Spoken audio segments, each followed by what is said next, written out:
Hello बच्चों, क्या हाल चाल है। आई होप आप सब बहुत बढ़िया होंगे। नीट की तैयारी आपकी बहुत बेहतर चल रही होगी। बात करते हैं नीट 2024 का क्वेश्चन है। ये चैप्टर है ह्यूमन रिप्रोडक्शन, क्लास 12th।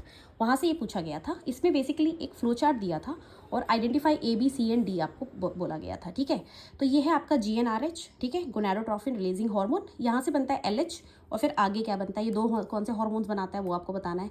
फिर LH आगे क्या बनाता है, उससे एंड्रोजन बनता है, उससे स्पर्मेटिड्स बनते हैं। और सिमिलरली A से आगे कुछ C बन रहा है, फिर वो कुछ फैक्टर्स बना रहे हैं, उससे फिर D बन रहा है। ठीक है, तो ये जो है आपका डायरेक्ट NCERT से क्वेश्चन है। 47th पेज नंबर है ह्यूमन रिप्रोडक्शन का, ओल्ड NCERT। न्यू NCERT में आप देख लेना, इस डायग्राम के नीचे मिलेगी लाइन्स। तो यहाँ पे देखो क्लियरली लिखा है कि जो हमारा हाइपोथैलेमिक हार्मोन होता है, the increase in GnRH acts at the anterior pituitary gland and stimulates to secretions. ठीक है, दो गोनाडोट्रोफिन्स की सिक्रीशंस होती है, एक तो LH है ल्यूटिनाइजिंग हार्मोन और दूसरा है FSH फॉलिकल स्टिमुलेटिंग हार्मोन। तो यहाँ पे जो A हो जाएगा वो आपका हो जाएगा FSH। ठीक है, यहाँ पे मैंने लिखा है, पहले जो लिखा है वो FSH A है। उसके बाद आपको क्या बोला हुआ है, यहाँ पे देखो, LH acts on the Leydig cells and stimulates the synthesis and secretion of androgen.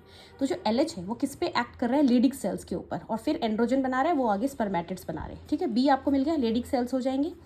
उसके बाद यहाँ पर बोला हुआ है कि जो आपके इन FSH है, it acts on the Sertoli cells. FSH किस पे एक्ट करता है, सर्टोली सेल। तो ये FSH था A, C हो गया सर्टोली सेल्स, है ना। और फिर वो कुछ फैक्टर्स बनाते हैं, जो फैक्टर्स क्या प्रमोट करते हैं, देखो आगे लिखा है, secretion of some factors which helps in the process of spermiogenesis.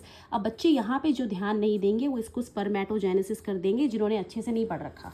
तो कौन इसको बोलेगा कि भाई this question is out of NCERT। बिल्कुल NCERT से है ये क्वेश्चन डायरेक्टली। ये हो जाएगा आपका क्या, FSH, ये है लेडिक सेल्स।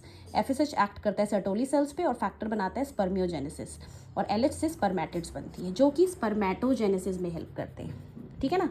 तो अगर यहाँ पे स्पर्मेटिड्स नहीं होता, यहाँ स्पर्मेटोजेनेसिस बोलना है, यहाँ स्पर्मियोजेनेसिस बोलना है। इस तरह के और भी बहुत सारे क्वेश्चंस मैं डिस्कस करूंगी, जैसे हमने 2024 के टाइम पे किया था। तो आप मेरे साथ जुड़े रहिए, रेगुलर आपको अपडेट्स मिलते रहेंगे, क्वेश्चंस और नए नए क्वेश्चंस प्रैक्टिस करने के लिए मिलते रहेंगे। इस तरह की और वीडियो के लिए you can follow me on Instagram and YouTube। Thank you.